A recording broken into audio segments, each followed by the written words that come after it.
Assalamualaikum warahmatullahi wabarakatuh. Halo semuanya.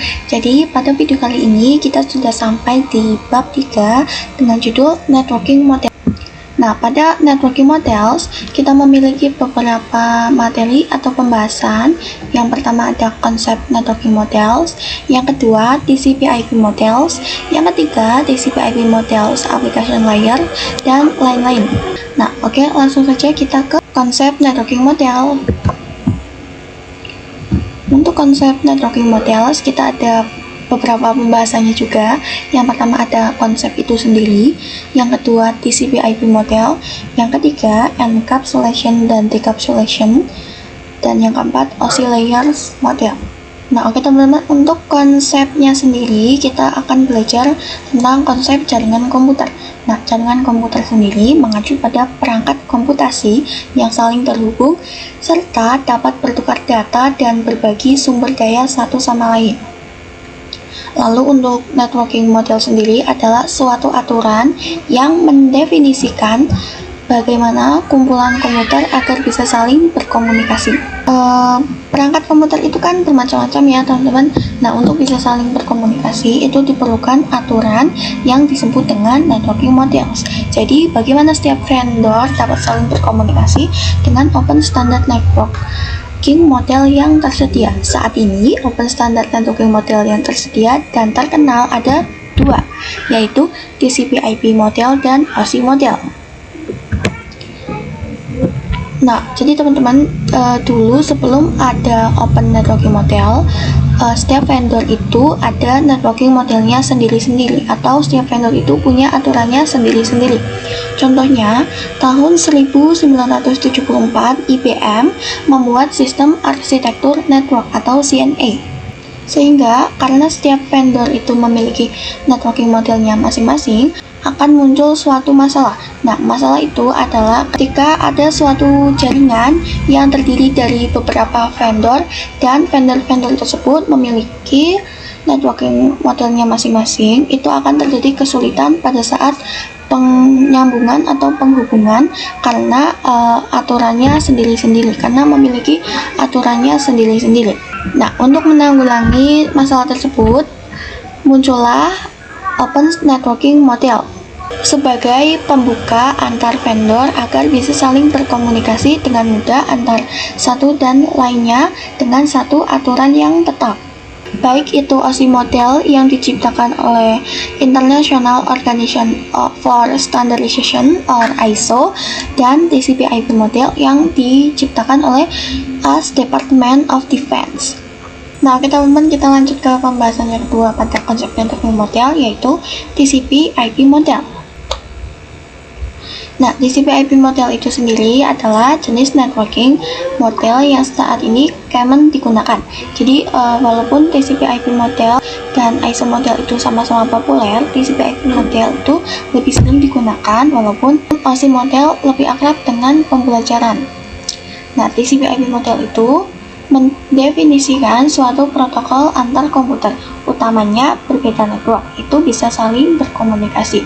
Nah, untuk membantu dalam mendalami setiap networking model, itu dipecah menjadi bagian-bagian kecil yang disebut dengan layer.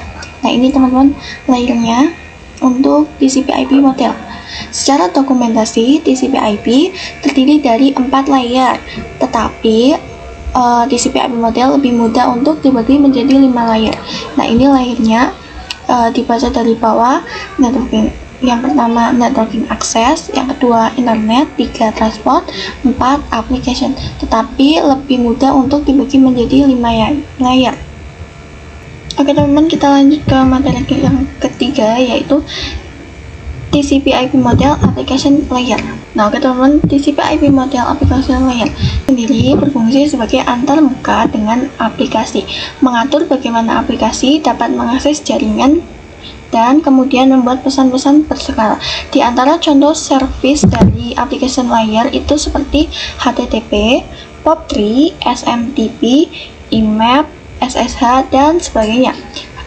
Kalau di sini ada beberapa contoh ya teman-teman, tapi kita ambil contoh itu HTTP. HTTP itu digunakan ketika kita mengakses suatu web server. Nah, teman-teman pasti tahu kan kalau kita mengakses atau mengklik suatu link itu biasanya awalannya itu ada HTTP ya teman-teman. Nah, itu adalah contoh dari service dari application layer ya teman-teman. Nah, oke teman-teman, di sini juga ada singgungan tentang jaringan komputer seperti yang sudah kita pelajari di pembahasan sebelumnya.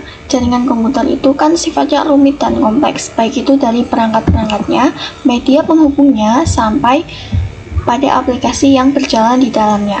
Dan perangkat-perangkat tersebut biasanya diproduksi oleh vendor yang berbeda-beda. Seperti contohnya ini ada routerboard, ada yang diproduksi Mikrotik dan Cisco, kemudian web browser, ada yang dibuat oleh Google dan Mozilla, dan lain sebagainya. Nah, dari hal-hal tersebut, disinilah fungsi networking model tersebut. Perannya adalah untuk memisahkan fungsi-fungsi jaringan komputer tersebut. Nah, gimana sih caranya? Nah, caranya adalah dengan membuat beberapa lapisan fisik hingga non-fisiknya. Pada setiap lapisan terdapat kumpulan-kumpulan aturan yang harus diikuti oleh setiap komponen agar dapat saling berkomunikasi dengan komponen yang lainnya. Dengan demikian, dapat kita sederhanakan bahwa tujuan dibuatnya networking model adalah sebagai acuan aturan yang harus diikuti oleh pembuat perangkat. Nah, teman-teman, kita lihat di sini ada contoh sesudah dan sebelum ada model networking atau networking model. Kalau sebelum ada networking model itu biasanya ini disebut dengan chaos networking. Kalau teman-teman bisa lihat ya di sini, kalau di sini tuh berantakan banget, nggak jelas, warnanya juga tidak tersusun rapi, panah-panahnya juga tidak sesuai, ada yang ini encryption di atas tapi panahnya ke tengah, ada the wire di bawah tapi panahnya ke atas. Nah, di sini juga sebelahnya ada contoh sesudah adanya networking model. Lebih tersusun rapi, warna-warnanya tidak tabrakan, strukturnya tuh lebih enak lah. Kalau udah ada networking model, sudah ada aturannya. Kita lanjut ke poin pembahasan yang keempat, yaitu TCP/IP model transport layer. Untuk TCP/IP model pada layer transport itu memiliki fungsi menyajikan atau memberikan service ke application layer atau transfer data. Untuk transport layer terdapat dua protokol yang sering digunakan, yaitu TCP dan UDP. Nah, salah satu mekanisme yang disediakan oleh transport layer, khususnya pada TCP, itu adalah error recovery mechanism. Nah, untuk perbedaan antara TCP dan UDP, teman-teman bisa lihat detailnya ke website-website. Sedikit perbedaannya antara protokol TCP dan UDP adalah kalau TCP itu digunakan untuk IP karena support error checking. Nah, sedangkan UDP itu lebih cepat. Jadi antara TCP dan UDP itu lebih cepat UDP ya teman-teman. Kalau UDP itu digunakan untuk video streaming, games, dan aplikasi lain yang membutuhkan kecepatan data yang maksimal. Oke, lanjut teman-teman, kita sampai di pembahasan yang kelima, yaitu TCP/IP model network layer. Kalau teman-teman ingat, di layer sebelum network layer itu kan ada beberapa macam protokol. Seperti di application layer itu ada beberapa macam protokol seperti HTTP, SSH, terus ada POP3. Terus yang di transport layer itu ada dua macam protokol, yaitu TCP dan UDP protokol. Nah, tapi kalau di network layer itu hanya ada satu protokol, yaitu IP atau IP address. Nah, IP atau Internet Protocol terdapat dalam network layer ketiga dalam OSI. Digunakan untuk berkomunikasi antar perangkat jaringan. Untuk IP ada dua jenis, yaitu IP4 dan IP6. Kalau IP4 itu untuk pengelamatan 32 bit, IP4 terbagi menjadi 4 blok, setiap bloknya ada 8 bit. Dan untuk IP6 pengelamatan 128 bit. IP6 terbagi menjadi 8 blok, setiap bloknya ada 16 bit. Untuk IP menyediakan dua fitur yang sangat penting, yaitu addressing dan routing, yang dimana berfungsi untuk menangani konektivitas dan pemilihan jalur. Kalau addressing itu berarti IP address itu sendiri, yaitu memberikan nama pada perangkat di jaringan komputer. Jadi singkatnya, kalau addressing itu pemberian nama unik di jaringan komputer ya teman-teman. Setiap perangkat jaringan memerlukan alamat unik di jaringan. Nah, teman-teman bisa lihat ini simulasi atau gambarnya. Ini ada komputer 1, alamat IP-nya 192.168.1.1 dan 1.1. Sedangkan yang komputer 2, penamaan IP-nya atau IP address-nya adalah 192.168.1.2 ya teman-teman. Lalu ada routing. Routing adalah bagian pada IP network layer yang bekerja layaknya kantor pos, mencari rute tercepat untuk sampai tujuan. Nah, untuk routing ini ada contohnya ya teman-teman. Misal teman-teman dari TOA mau ke address A. Nah, ini tuh rutenya ada macam-macam ya teman-teman. Bisa teman-teman lurus saja atau teman-teman ke sini dulu ke PO1, PO3, PO4, PO5, lalu PO2 lagi, lalu address A, baru sampai ke tujuannya yaitu address A. Tapi kalau kita pakai routing itu teman-teman dicarikan rute tercepat dan terbaik, yaitu kalau di sini berarti TOA mau ke address A, jadi TOA lalu ke PO1, PO2 dan sampai ke address A. Begitupun juga dengan yang T. Oke, kita lanjut ke TCP/IP model, data link, dan physical layer. Nah, untuk TCP/IP model, data link, layer, dan physical layer adalah kalau data link mendefinisikan protokol yang dibutuhkan pada physical layer. Salah satu fitur pada data link layer ialah VCS atau Frame Check Sequence, yaitu Error Detection Mechanism, hanya mendeteksi error tanpa recovery. Jadi mereka deteksi error tanpa recovery ya teman-teman. Lalu ada addressing yang digunakan pada data layer adalah MAC address. Kalau physical layer mendefinisikan cabling pada suatu jaringan komputer, mendefinisikan secara fisik apa yang digunakan untuk menghubungkan antar device. Lalu ada poin ketujuh yaitu encapsulation dan decapsulation. Nah, untuk encapsulation dan decapsulation, kalau encapsulation itu proses membungkus data dengan header pada data di setiap layernya. Adapun decapsulation maka itu sebaliknya. Jadi kalau encapsulation itu membungkus data, kalau decapsulation itu membuka data ya teman-teman. Nah, di sini ada contohnya seperti kalau di application layer sama dengan data. Terus transport layer itu data dengan ditambah TCP header lalu menjadi segmen. Kalau di network layer itu data plus TCP header plus IP menjadi IP paket. Kalau data link layer itu data plus TCP header plus IP plus DL header dan DL trailer sama dengan frame ya teman-teman. Nah, oke teman-teman, kita sampai di pembahasan terakhir yaitu OSI model.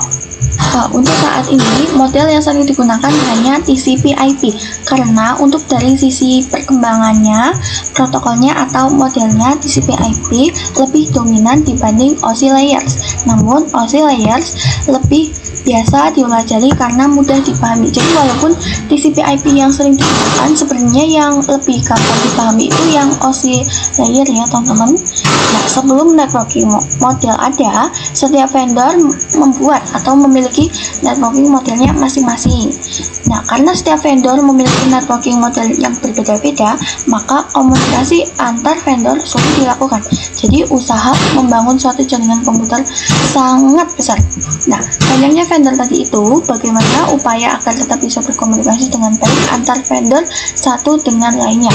Oleh karena itu, dibuat sebuah model atau sebuah standar atau spesifikasi minimum oleh ISO, International Organization for Standardization, pada tahun 1984, yaitu dengan nama OSI atau Open System Interconnection atau juga disebut OSI Layer Model. Untuk OSI model ada 7 lapisan atau 7 layer.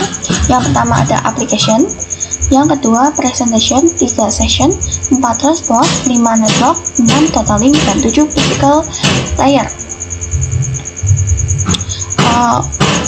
Lower layer atau berkaitan dengan user interface dan data formatting serta communication session 1-4. Ini ya teman-teman, 1-4. Ini berhubungan dengan